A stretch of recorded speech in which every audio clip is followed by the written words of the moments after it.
So one thing I want to try to do for coaches a little better this year is explain some of our tactics in advance for coaches who want to engage with that. By no means is anyone required to do homework or engage with this. This is just for coaches who are curious about what we'll be covering this season and in our sessions.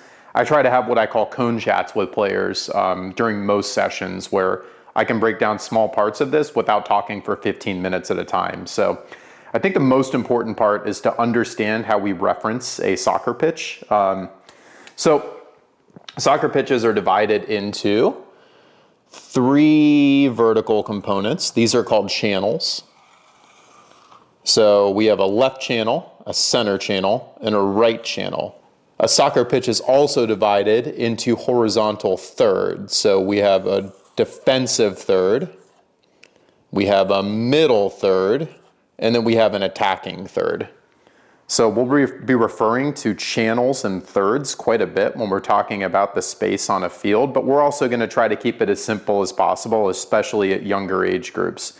So for a 9v9 age group, we'll be talking through definitely channels and thirds, but we might not get more nuanced with zones, for instance, or half spaces, which would be more appropriate for 11v11 game development. For 11v11s, we may also talk about the space between the channels.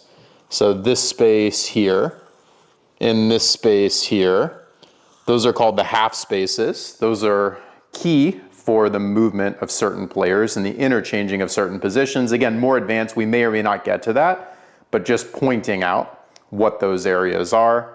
And we also might think of a soccer pitch as divided into zones, which I'll show in a moment.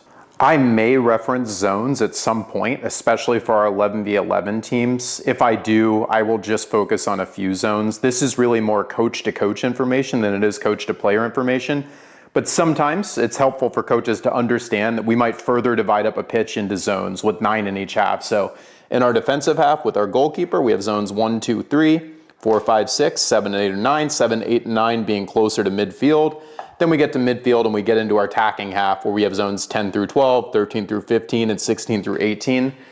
We don't have enough time to focus on player movement between each one of these zones, nor would I expect coaches to pick any of that up.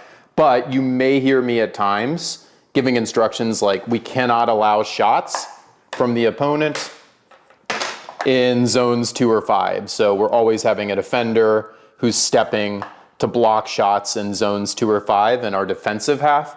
Or conversely, you might hear me talking about the buildup between zones 14 and 17, where we might be looking for someone like a 9 to lay off to a 10 to bring them into 17 to give us more numbers in the box. So chances are if I discuss zones at any point, I'll really just focus on zones 2 and 5, and zones 14 and 17 is the most important attacking and defending zones. But I probably won't get nuanced if I even mention them at all. So let's talk through a team shape in 9v9. Now, you may or may not choose to play this shape. It is totally fine if you play a different formation. I think what's important to understand is that number one, as coaches, we have to use formations that meet the strengths of our team. And number two, formations are dynamic. They can change in and out of possession. We'll talk through that a little bit throughout the season, but I'm going to show the 9v9 game model that we use for our travel teams. So we start building out of our back with a goalkeeper. Goalkeeper is a number 1. If you ever wonder why we use the number system, it's because, for instance, our number 2, our right back, we call that a right back. We could call that an outside back. We call that a full back. We call that a wing back. There's lots of names that have developed throughout the years. But if I just say 2, you know you're on the right side and you're a defender. And we can get more specific instructions from there. So it helps players be able to more freely translate between, for instance, Rec Plus and travel, but as they go into high school, et cetera, and beyond, it's helpful to understand these numbers. So we start with the goalkeeper, who's a number 1.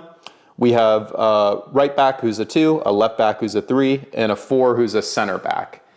And we'll play ahead of that center back a 6 who's a center defensive mid and understands their job is to play between the back line and the 10 and then our top line here. So we have a center defensive mid whose job is to recover and ball win, especially in the middle third. We have a number 10 who's a center attacking mid whose job is to be a little bit more advanced from the 6 in supporting our attack. we have an 11 who's our left wing, we have a 7 who's our right wing, and we have a 9 who's our center forward up top. The idea behind this is that we're building some verticality, so we always understand, it's easy to understand, our 6 is dropping to ball win when we're out of possession here. So for instance, if the opponent's number 8 gets on the ball, our 6 is picking this up, while our 2, 3, and 4 get compact, our 11 and 7 recover back, our 10 starts to recover. We make our team shape a little more compact, but our 6 picks it up there, versus conversely, if we win possession of the ball, we get it to our 9. We understand our 10 is running more advanced with our 9, a little bit off them. 6 is supporting, 4, 5, 2 are stepping up to support in the attack as well. So that's a shape that we use in travel for the 99 game, but you might modify it. Again, you might play, for instance, more of a flat 3, 3. Let's say you're playing a number 8 here, and then a 9 and 10 up top. So you could play a 3, 3, 2. And that's fine. You could play a 3, 2, 3, and that's fine as well. There's a lot of permutations, so you should obviously play to your strengths, but I'm gonna spend time talking through the formation that I showed originally because it's what translates most readily to our travel program.